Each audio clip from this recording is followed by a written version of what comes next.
Hello everyone, मैं आरती आर्या स्वागत करती हूँ आपका गुरुजी उत्तराखंडी चैनल पर। तो जैसा कि आप सभी को पता है कि यहाँ पर मैं आपको यूके SSC से संबंधित जितने भी कोर्स हैं, आपके जितने भी एग्जाम्स हैं, उनकी तैयारी करवाती हूँ।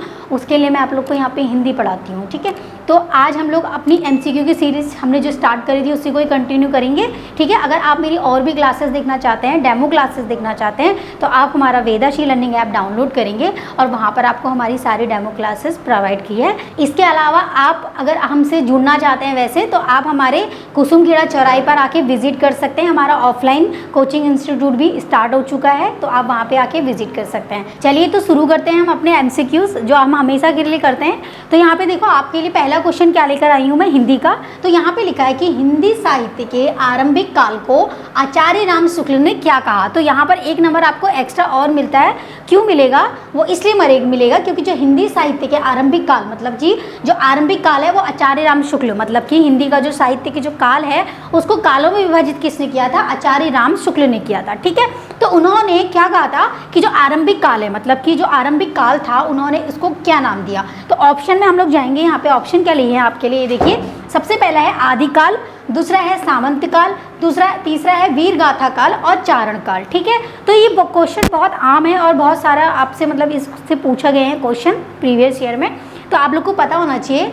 आदिकाल मतलब आरंभिक काल। तो कोई बच्चे क्या होते हैं कि यहाँ पे कंफ्यूज हो जाते हैं। क्यों? आरंभिक का मतलब भी क्या होता है? शुरुआत होता है ना। और यहाँ आदिकाल का मतलब आदि मतलब भी क्या होता है? शुरुआत होता है, आरंभ होता है। तो यहाँ पे बच्चा कन्फ्यूजन होगा और वो आदिकाल पे लगा देगा, बट ये आदिकाल इसका राइट आंसर नहीं है, ठीक है। सामंत काल भी नहीं है और ना ही इसका चारण काल है। जो इसका राइट ऑप्शन होगा वो होगा आपका वीर गाथा काल। अब इसको वीर गाथा काल आचार्य राम शुक्ल जी ने क्यों कहा आरंभिक काल को? क्योंकि जो आरंभिक काल था उस समय वीर गाथाएं लिखी जाती थी, है ना। ये जो आपका धीरे धीरे जब ये काल नीचे को आए, आपके बढ़ते गए, तो उसमें क्या हुआ था कि जो पहले भक्ति काल आया, भक्ति काल से पहले क्या होता था? क्या आते थे? वीर, जो हमारे वीर पुरुष हैं, है ना। वीर पुरुषों ने जो कुर्बानियाँ वगैरह दी हैं, ठीक है। तो वहाँ पर वीर गाथाएँ लिखी जाती थी, है ना। किसके द्वारा लिखी जाती थी? जो भी कवि थे वो वीर गाथाएँ वगैरह लिखते थे। तो इसीलिए जो आरंभिक काल है वो हमारा वीर गाथा काल से जाना जाता है। तो आपको भूलना नहीं है, ठीक है। उसके बाद है सेकंड क्वेश्चन में चलेंगे। यहाँ पे लिखा हुआ है कि पृथ्वीरासो बहुत ही फेमस रचना है, ये किसकी है? ये पूछा गया आपसे, ठीक है। तो इनके रचनाकार कौन है, इनके बारे में पूछा गया। ऑप्शन में जाएंगे। पहला है जयदेव, ये है जगनीक, और है चंद बरदाई, और है विद्यापति। तो आप लोग को पता होना चाहिए जयदेव इसका आंसर बिल्कुल भी नहीं है, ठीक है। आपको बहुत बार आपके प्रीवियस ईयर क्वेश्चन में भी पूछा गया हुआ है, इसीलिए मैंने आपको यहाँ पे भी समझाना जरूरी समझा। तो इसका जो राइट ऑप्शन होगा वो होगा चंद बरदाई, है ना। चंद बरदाई। तो पृथ्वीराज और चंद बरदाई दोनों सिमिलर से लग रहे हैं ना, है ना। पृथ्वी मतलब क्या है? धरती। चंद मतलब क्या है? चांद। तो पृथ्वी और चांद का क्या है? रिश्ता है ना। तो आपको जब नहीं याद होता है, क्योंकि बहुत सारी रचनाएं होती हैं, हर किसी को याद नहीं हो पाएगा, तो उसके लिए क्या करना है आप लोगों को? कुछ नहीं करना है, रिलेट कर दो, एक दूसरे से रिलेट कर दो, कोई भी ट्रिक बना दो, है ना। चलो थर्ड क्वेश्चन में चलेंगे। हमारे सेकंड क्वेश्चन हो चुका है। थर्ड क्वेश्चन क्या कह रहा है ये देखिए। अतीत के चलचित्र, है ना। अतीत के चलचित्र बहुत ही फेमस रचना है, ठीक है। अब इसकी रचयिता कौन है ये आपसे पूछा गया है, ठीक है। अतीत के चलचित्र मतलब अतीत के चलचित्र। उसके बाद यहाँ पे ऑप्शन में चलेंगे। पहला है जयशंकर प्रसाद, सुमित्रानंद पंत, महादेवी वर्मा और सूर्यकांत त्रिपाठी निराला। आपको मैंने एक चीज़ इससे पहले भी बताई थी कि ये चार के चार किससे रिलेटेड है? छायावाद, है ना। चार के चार किससे रिलेटेड है? हमारे छायावाद से रिलेटेड है। इनके प्रवर्तक हैं, चार स्तंभ माने जाते थे, इनको ही माना जाता है। ये चार स्तंभ है किसके? छायावाद के। चलो, तो इनका जो राइट ऑप्शन होगा अतीत की चलचित्र, वो लिखा है आपके जयशंकर प्रसाद। तो राइट ऑप्शन क्या हो जाएगा? ए। जयशंकर प्रसाद जी ने क्या लिखा है? अतीत के चलचित्र रचना लिखी है। क्वेश्चन नंबर 4 क्या कह रहा है? क्वेश्चन नंबर 4 कह रहा है कि हिंदी का जो आदि कवि है वो किसे माना जाता है?